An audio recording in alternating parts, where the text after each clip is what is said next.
Efendim merhabalar. Ben Fırat Türkmen, Erzurum'dan katılıyorum. Atatürk Üniversitesi Türk Müziği Devlet Konservatuarı 3. sınıf öğrencisiyim.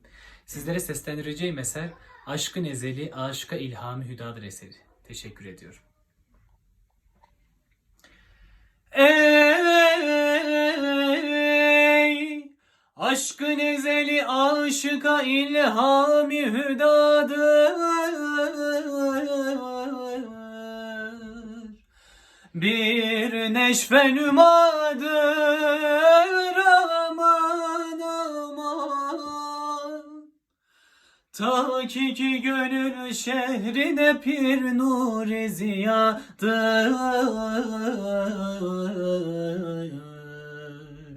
Minhacı hüdadır aman aman. Aman aman aman aman aman. Yandım yandım yandım sene kurban. Öldüm öldüm öldüm sene hayran. Ey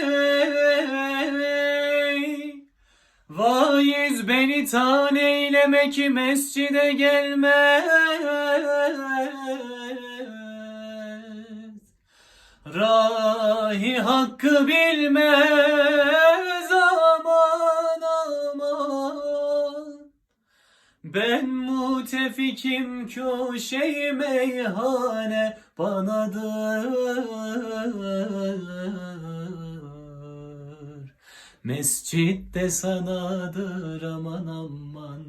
Aman aman aman aman aman.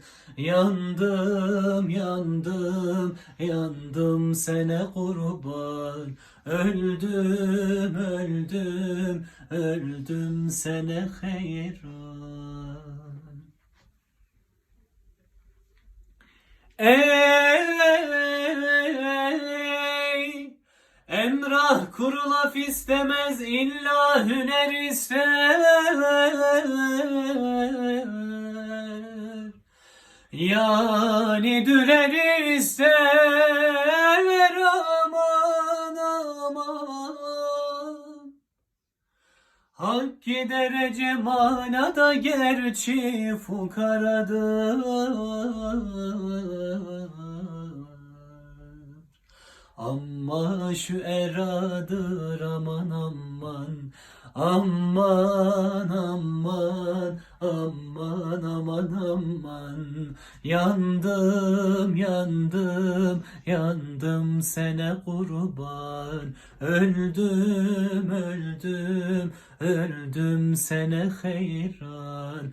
Aman aman aman aman aman.